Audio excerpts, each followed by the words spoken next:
Hello and welcome. I'm Jonathan Beale, and this is the ASB Investment Podcast, a show that keeps you up to date on the market and helps you make smart choices with your investments. With Auckland back in Alert Level 3 and the rest of the country at Level 2, Chris Tennent-Brown and I talk about what this means to the New Zealand market and offshore investments. We also look at how the Reserve Bank and government responded to this.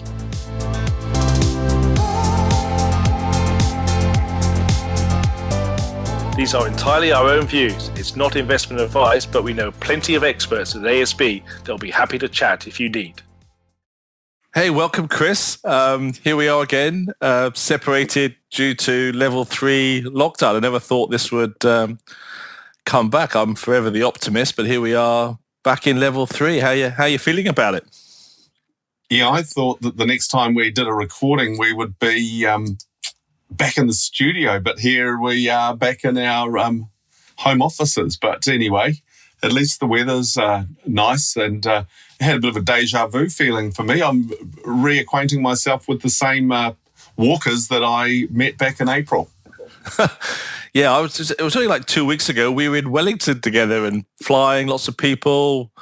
Had like sort of 100 customers at a seminar, all asking questions about markets and interest rates, and we thought, we're back to normal, and here we are. It's just crazy. I'm back sitting on my wooden stool downstairs with the cat annoying me, and now we've got a trainee puppy guide dog as well to contend with. So it's just bedlam here, but we'll kick on and talk a little bit about what level 3 means and sort of what maybe response we're going to get from the government and the Reserve Bank. But we might sort of start with level 3, Chris. The economy seemed to be picking up, and now we've hit level 3. Is it going to really derail us and put us back a lot? What's your view on that? It's really interesting because back in March we had pretty pessimistic forecasts, and we thought that hopefully we would get back to level 2 and be there for a very long time. So we had the pleasant task of improving our forecasts because we were just doing such a good job at getting to alert level 1 so quick. And now here we are going back into various levels of lockdown, and it looks like this will be the case for a while. So it just drags us back towards those slightly more cautious forecasts we have.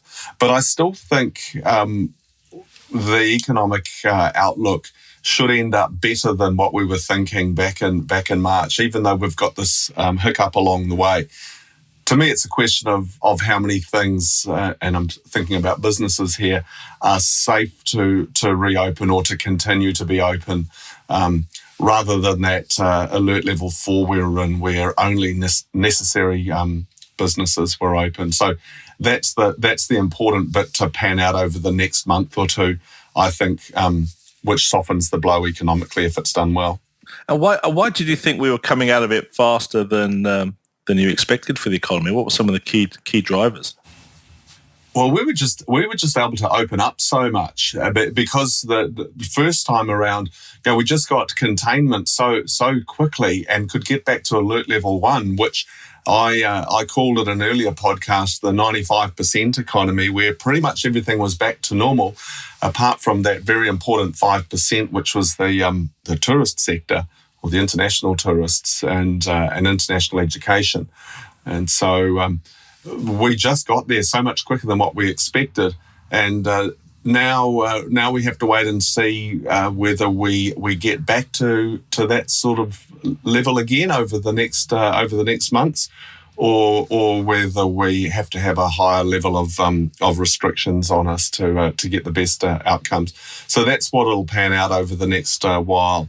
I think everyone is clearly really disappointed, but we're still in a completely different place than other parts of the world in terms of doing well. But there's a lot of uncertainty at the moment for New Zealanders. And it's certainly different. Yeah, it is different here. And we've said for a while that a lot of the bad data will come in the fourth quarter of this year. That's when we think the unemployment rate will peak.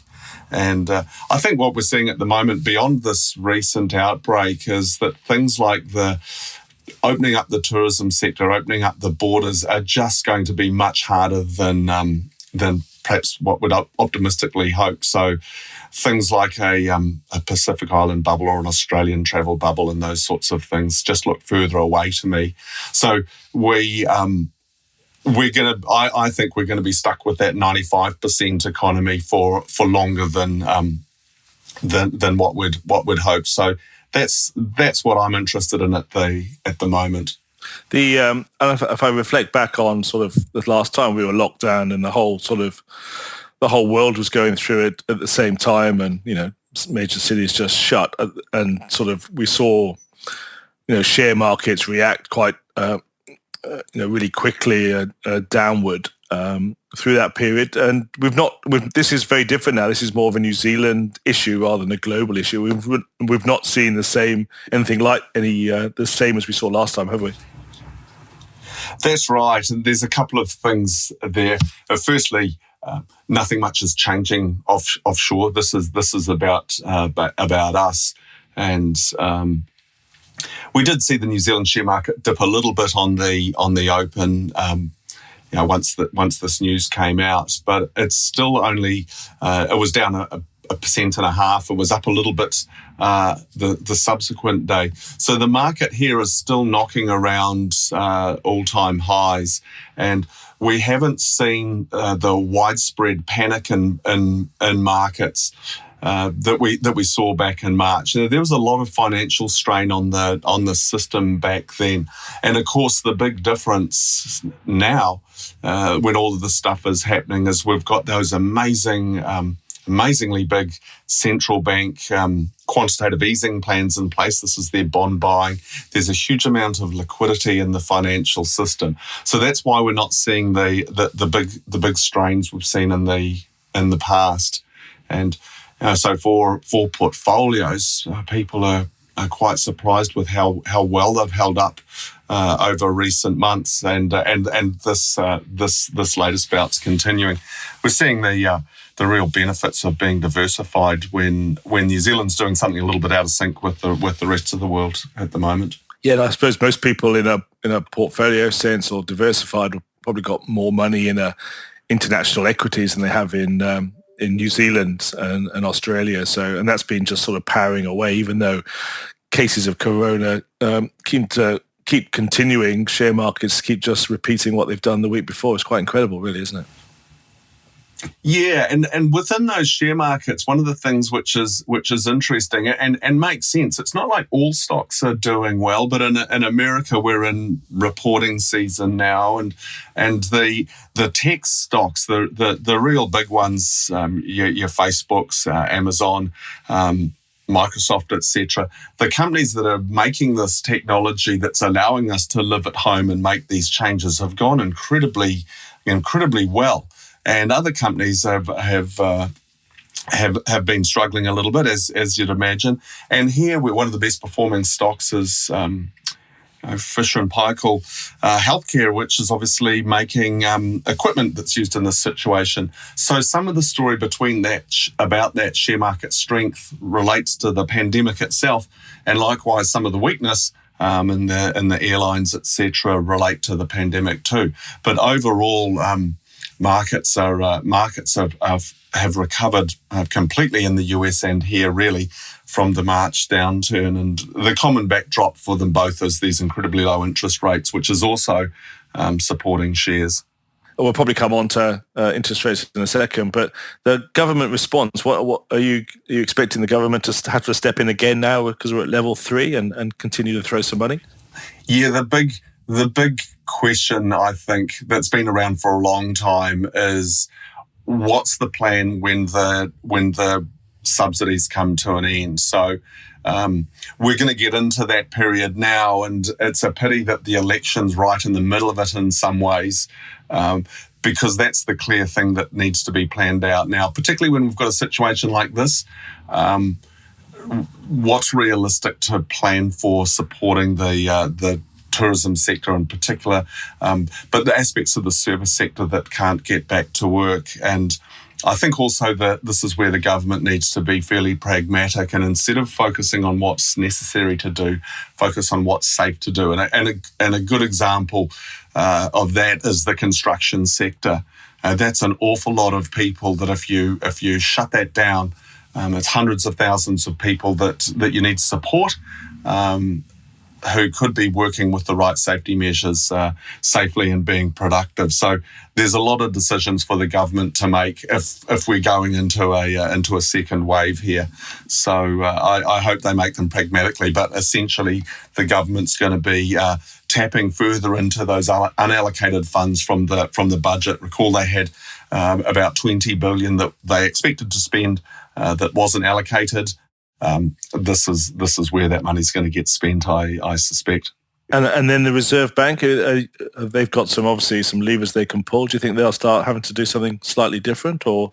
I do. The Reserve Bank's done a great job of lowering interest rates in the economy, and that's evidenced by record low mortgages. You can borrow at 2.6% these days.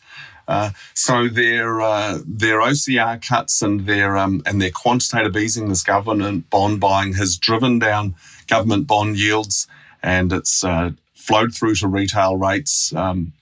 But they still want to see more. They'd like to see lower rates. They'd like to see these low rates flowing through to business lending as well, and they're prepared to act. So this week they really, I felt, spelt it out pretty clearly that they have a suite of tools. They expect to use them together depending on the circumstances and how the economy tracks. But I don't think we can rule out a negative official cash rate, a term funding facility where the Reserve Bank's directly funding into the banks to try and get them to have more cheap money that they can lend out, and that they already increased that size of that quantitative easing program. So they've lifted the lid on how many government bonds they can buy.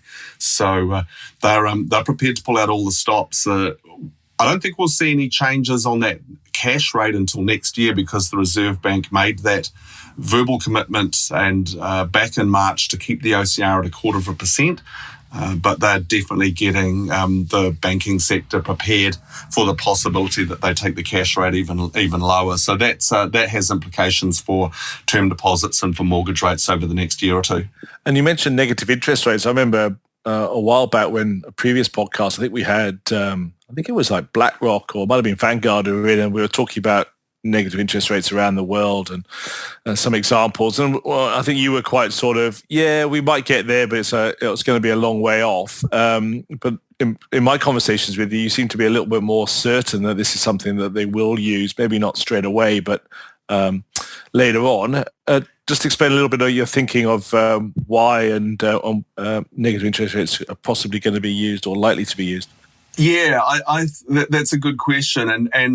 And one of the things is, I as an economist, we get used to this idea of talking about what we think a central bank should do, but likewise, we need to actually talk with our customers about what we think they will do.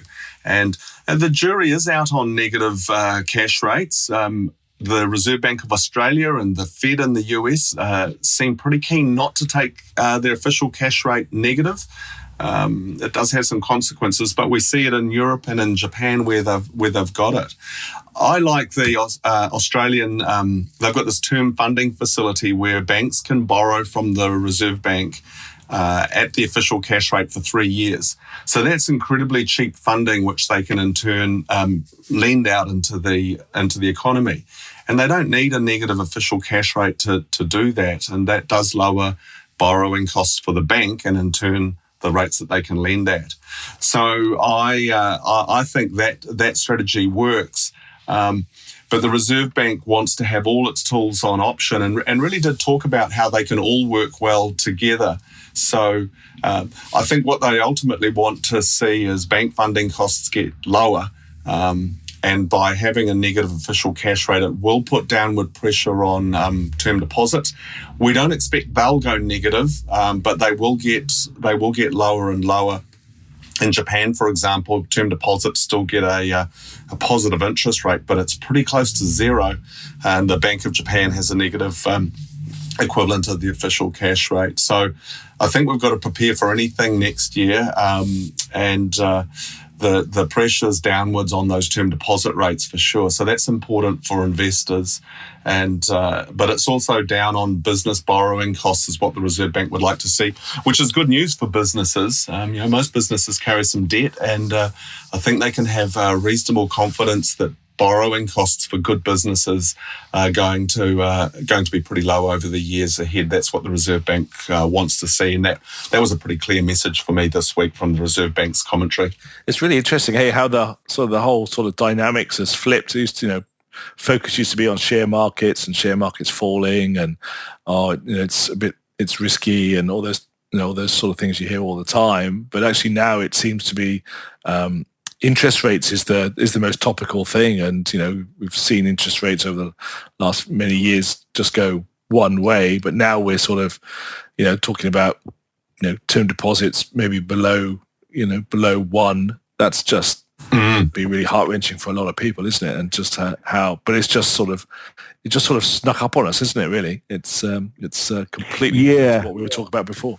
It's got much lower than what we'd hoped, and I think 2 or 3 years ago I used to have in the back of my mind, because borrowers always like low interest rates, of course.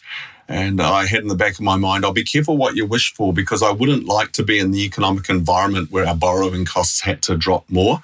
But here we are. We've got these dire economic outcomes because of COVID-19, and it's driven mortgage rates down to incredibly low levels. And the people I feel the worst for are people that rightly did their budgets 10 years ago on term deposits, getting them there. And thought, hey, well, if I get 5%, I'll be able to make a nice income out of my savings. And now that environment has completely gone.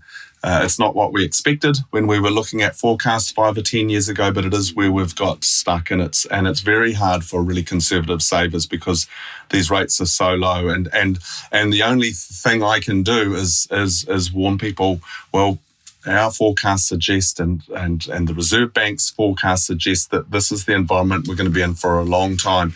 And although at 1.5% for a 5-year term deposit, it seems amazing that it can get worse. I think it probably will, and we'll see these lower rates. So it's very tough. It's crazy, isn't it? Absolutely crazy. And then you mentioned the E word, election, earlier.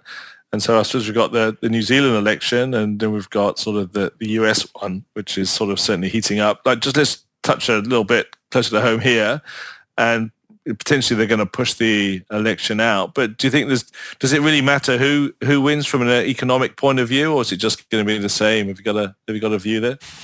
I think both governments realise how the government needs to work in this situation. It's just a question of where they direct their spending. Both governments are of the school of thought that the right thing to do when an economy is in a hole is to run a deficit and give support from for the economy. I think the interesting thing now is we're still in crisis mode. And I think back to World War II when Churchill was the guy, and then when they got out of crisis mode and they're into recovery mode, people changed their mind on what sort of prime minister they wanted. And I think at the moment we are right in the middle of crisis mode. So it's a tough job for the opposition. And but over the next couple of years, that will all change and we'll get into recovery mode. So hopefully we see a reasonable amount of debate about that recovery. But I think people's thinking is in actually managing the situation here and now, and that will be a big theme for our election.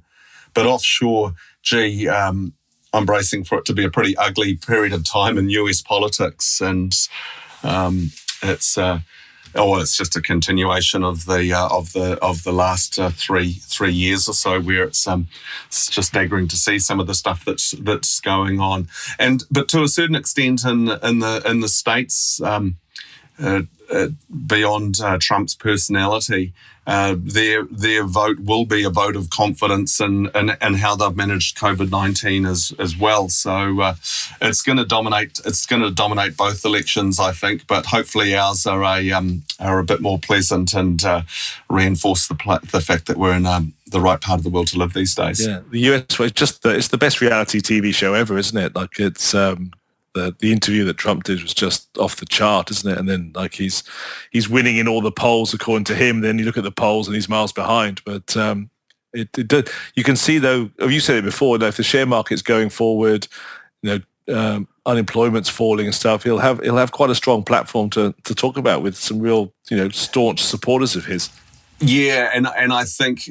In his case, and probably in National's case too, the further away the elections are, the better, because the more you get into the recovery phase and hopefully, and the economic data becomes really relevant. But right now it's gone the opposite. And before COVID-19, I thought that the election would be hard for Trump to lose.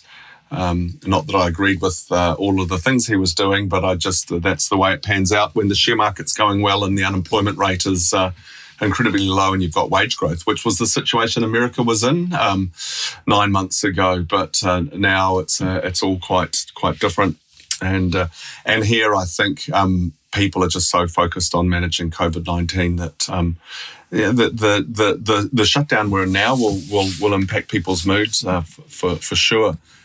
But we're a long way away from talking about how to recover the economy and how to bring the tourism sector back and those sorts of things while we're still in shutdown mode. So it's an interesting time. And do you think, just lastly, do you think the fact that we've gone back into lockdown potentially will, obviously people's views or behaviours might change? People be a bit more reticent to travel, people more reticent to go out and spend money. Do you think that potentially, because we know after the first lockdown, everyone sort of got back to normal and it was a big relief, but do you think it might sort of slow because of the sort of here we go again? I think at the moment, one of the challenges is to get people back into that mindset of staying at home and being locked down. I was a bit disappointed that we didn't carry over more from the lockdown. The congestion was just right back up there in Auckland, but we were trying to work out how to deal with working from home versus working in the office, and so I think we'll just be gently finding our way through it. But this is a bit of a reality check, and my brother lives in Melbourne. It's the same over there. I think it's really tough for people getting back into lockdown and just thinking, here we go again. And how we come out the other side, I think, is a real function of how successful this phase is and how long it lasts. And hopefully it's shorter and has a positive outcome rather than just drags on and on and on. And that's what I think will determine the behaviour shifts, is just the length of time that we're stuck in it. Oh, cool. Okay, we'll probably just leave it. Thank you, Chris. And it's so sad that we can't do it in the studio with our friends over a bit of cheese and a cracker. But as always, great talking to you. Thanks for the insights, and keep safe, be kind, and speak to you again soon. Okay, thanks, Jonathan. It's good talking with you too. Thanks for joining us today on the ASB Investment Podcast. If you have any thoughts on today's episode, or if there's anything you'd like us to discuss on future shows, please fire your suggestions through to podcasts@asb.co.nz.